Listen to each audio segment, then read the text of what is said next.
नमस्कार दोस्तों, स्वागत है आप सभी का एक बार फिर से हमारे आचार्य जागेंद्र मिश्रा चैनल पे। दोस्तों, यदि आप अपनी लाइफ में कुछ नया सीखना चाहते हैं तो चैनल को सब्सक्राइब जरूर करिएगा। छठा नवरात्रा, हल्दी हर कष्ट दूर करेंगी माता रानी। जी हाँ दोस्तों, नवरात्रि के छठे दिन माँ कात्यायनी की पूजा की जाती है। आज छठा दिन है नवरात्रि का। 18 अप्रैल 2021 दिन रविवार है। 18 अप्रैल के दिन माँ कात्यायनी की यानी कि छठे अवतार की पूजा की जाएगी। माँ दुर्गा के छठे अवतार शास्त्रों में इसका वर्णन विशेष रूप से किया गया है कि माँ कात्यायनी कात्यायन ऋषि की पुत्री थीं और इसी कारण इनका नाम कात्यायनी पड़ा। माँ कात्यायनी अमोघ फलदायी मानी गई हैं देने वाली। पौराणिक कथाओं के अनुसार अगर माँ कात्यायनी की पूजा की जाए विधि विधान से तो विवाह में आ रही सभी विघ्न बाधाएं दूर होती है, और अगर भक्त सच्चे मन से माँ की आराधना करें तो माँ की आज्ञा से व्यक्ति की चक्र स्थितियाँ यानी कि जो उनकी सिद्धियाँ हैं वो तो उनको प्राप्त होती ही हैं और उनका चक्र भी जागृत हो जाता है। रोग शोक बीमारियाँ भय पाप दुख सबसे भी मुक्ति मिल जाती है। ऐसा व्यक्ति माँ को प्रसन्न करना बहुत आसान है। आज हम माँ को कैसे प्रसन्न करें ये तो बताएंगे ही, लेकिन एक और बात जान लें। माँ का संबंध शुक्र नाम के ग्रह से है, क्योंकि नवरात्रि के 9 दिनों में माँ के 9 स्वरूपों की 9 ग्रहों से संबंध है, और आप माँ की हर एक रूप की पूजा कर अलग अलग ग्रहों को मजबूत कर सकते हैं। तो जब आप माँ कात्यायनी की पूजा करेंगे छठे दिन, आज 18 अप्रैल के दिन, तो आपका शुक्र ग्रह मजबूत होगा। कैसे करेंगे पूजा, पहले ये जान लेते हैं, फिर जानेंगे तमाम विधि विधान। देखिए, माँ की पूजा जब आप कीजिएगा तो सुबह सुबह स्नान वगैरह करके पूरे घर को शुद्ध कर लें, गंगा जल का छिड़काव कर दें अपने घर में, और उसके बाद पूजा करना है। तो सबसे पहले माता को आप लाल फूल अर्पित कर दें, लाल फूल जरूर अर्पित कर दें, लाल वस्त्र, आप चुनरी वगैरह भी लेकर आप अर्पित कर सकते हैं। तो सबसे पहले तो माँ के सामने एक दीपक जलाइए, घी का दीपक अच्छा है अगर जला ले तो, और उसमें लाल धागे की बाती होनी चाहिए, और उसमें लौंग 2 लौंग डाल लीजिए। अगर ये लौंग जो 2 डालते हैं, इससे आपकी समस्त मनोकामनाओं की पूर्ति होती है, समस्त इच्छाओं की पूर्ति होती है। माँ कात्यायनी, जितना ज़्यादा आप माँ कात्यायनी की पूजा आराधना करेंगे, आपको 2 लौंग डाल देने से समस्त नवरात्रि की पूजा का फल मिल जाता है। पर अगर आप डेली डालेंगे दीपक में तो बहुत अच्छा रहेगा। सबसे पहले तो आप माँ को श्रृंगार की वस्तुएं अर्पित करें। जो श्रृंगार की अर्पित वस्तुएं आप लाए हैं उसे सब कुछ अर्पित कर दें, और फिर आप जो भी श्रृंगार की वस्तु अर्पित कीजिएगा किसी मंदिर में जाकर रख आइएगा, या किसी के पास यानी रख दें, या तो फिर किसी को दान कर दें, यानी कि किसी को भी दान कर सकते हैं। कोई निर्धन हो, गरीब हो, कन्या है, आपके जीवन के शुक्र को बेहतर करने का, यानी कि अगर आपका विवाह नहीं हो रहा, विवाह में देरी हो रही है, या विवाह में जैसे कि कभी कभार क्या होता है कि शादी तय होती है और टूट जाती है, तो विवाह में जल्दी करने के लिए, आपका विवाह शीघ्र से शीघ्र हो आप अगर चाहते हैं, तो आपका जो वैवाहिक जीवन है वो भी अच्छा रहे, वैवाहिक जीवन में खुशियां ज़्यादा आए और तकलीफ कम हो। अब ऐसे में एक छोटा सा प्रयोग नवरात्रि के छठे स्वरूप माँ कात्यायनी के सामने आप करें। लाल और पीले रंग का कपड़ा अर्पित करें। ध्यान रखिए, लाल और पीले रंग का कपड़ा अर्पित करें माँ के सामने।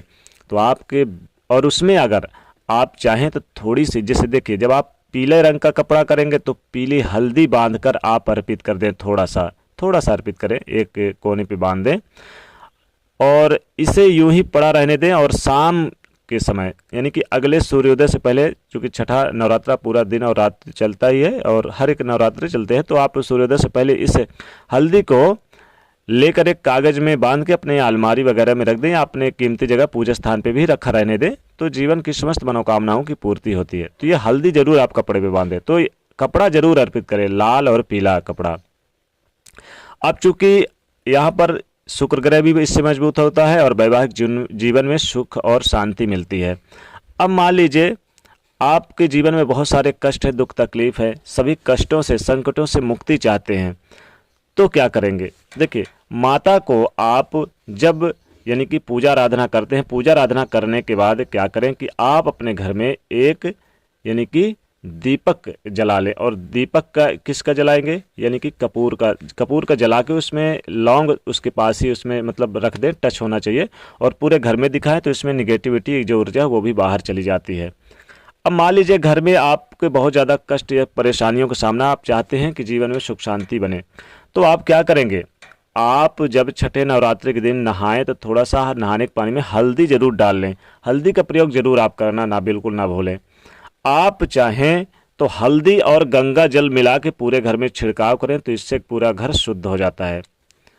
अब चूंकि हमारा टॉपिक है छठा नवरात्रा हल्दी, हर कष्ट दूर करेंगी माता रानी, तो हल्दी क्या है, देखिए पूजा आराधना करने के बाद आप क्या करेंगे, थोड़ा सा हल्दी ले लें। थोड़ी सी हल्दी लेके आप चाहें तो उसमें गंगा जल डाल के और अपने मुख्य दरवाजे पर छठे नवरात्रि के दिन मुख्य दरवाजे पर हल्दी का स्वास्तिक भी बनाइए। हल्दी का स्वास्तिक बना सकते हैं, हल्दी का शुभ लाभ बना सकते हैं अपने मुख्य दरवाजे पर। तो इससे माता रानी बहुत प्रसन्न होती है, माँ कात्यायनी, और जीवन में समस्त कष्टों से आपको मुक्ति देती हैं, समस्त बाधाओं से मुक्ति देती हैं। आप क्या करें कि एक सफ़ेद कागज़ में, पीला कागज़ मिल जाए तो अच्छा, नहीं तो सफ़ेद कागज़ में पीली हल्दी आप रख लीजिए। पीली हल्दी रख के और आप अपने दाहिने हाथ में ले लें और ओम दुम दुर्गाय नमः इस मंत्र का बोलते हुए माता कात्यायनी माता को छठा नवरात्रि के दिन आप माँ कात्यायनी को बिल्कुल ये हल्दी चढ़ा दें। हल्दी चढ़ा देने से समस्त मनोकामनाओं की पूर्ति होगी। माता रानी खूब प्रसन्न होती हैं, जीवन में हर कष्ट को दूर करती हैं। आप चाहें तो हल्दी का, यानी कि जैसे आप हल्दी वगैरह क्या होता है कि बहुत से लोगों को परेशानियां होती है, जैसे कि मुंह में या किसी में स्किन संबंधी समस्याएं हो जाती है, तो ये जो हल्दी आपने माता जी के सामने चढ़ाए, बाद में इससे चाहें तो अपने शरीर के मतलब चेहरे पर लगा दें तो इससे स्किन संबंधी समस्याएं भी दूर हो जाएंगी, क्योंकि इसमें निगेटिव ऊर्जा सारी खत्म है और इसमें पॉजिटिव ऊर्जा माता का आशीर्वाद बना हुआ है। आप चाहें तो हल्दी थोड़ा सा एक डिबिया में हल्दी ले लें और इसे आप माता रानी के चरणों में अर्पित कर दें।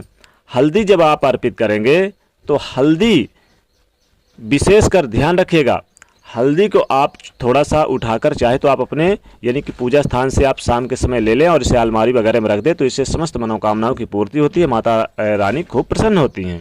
अब अगर आप चाहते हैं कि शीघ्र से शीघ्र विवाह हो आपके घर में, अगर किसी कन्या का या किसी लड़के का मतलब विवाह नहीं हो रहा आपके घर में, आप चाहते हैं शीघ्र विवाह हो, तो क्या करें, हल्दी की गांठ ले लें और 5 हल्दी की गांठ या 11 हल्दी की गांठ ले लें और माता रानी को आज आप अर्पित कर दें, उनके चरणों में अर्पित कर दें। और यही हल्दी की गांठ आप जिनका विवाह नहीं हो रहा है उनके जब सोने जाते हैं तो सिरहाने पे तकिए के नीचे रख कर सोएं। यकीन मानिए आने वाले कुछ ही दिनों में आपको शुभ सूचना मिलेगी और नया रिश्ता जुड़ेगा और शादी विवाह भी शीघ्र से शीघ्र होगा। बहुत ज़्यादा धन की किल्लत है, बहुत ज़्यादा परेशानियां आपके जीवन में, सुख शांति चाहिए, तमाम परेशानियां, तो आप क्या करेंगे, हल्दी की जो गांठ है इसे चाहे तो आप अपने अलमारी पर भी रख सकते हैं, तो धन की हमेशा बरकत बनी रहती है। हल्दी का ये छोटा सा प्रयोग जरूर आप करें छठे नवरात्रि के दिन। यह हल्दी का प्रयोग बहुत ही अचूक उपाय है।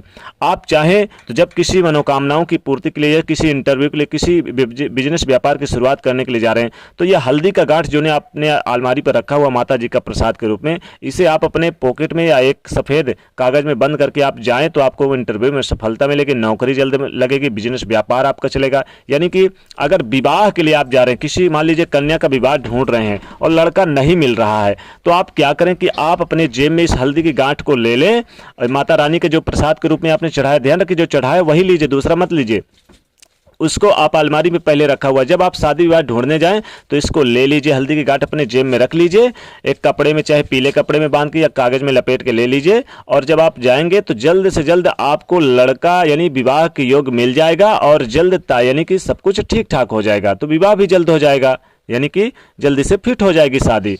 तो दोस्तों कमेंट सेक्शन में सच्चे दिल से जय मां कात्यायनी अवश्य लिखें और जाते वीडियो को लाइक जरूर करना है, तो चैनल को सब्सक्राइब करें, उसे शेयर करिए। जय मां कात्यायनी।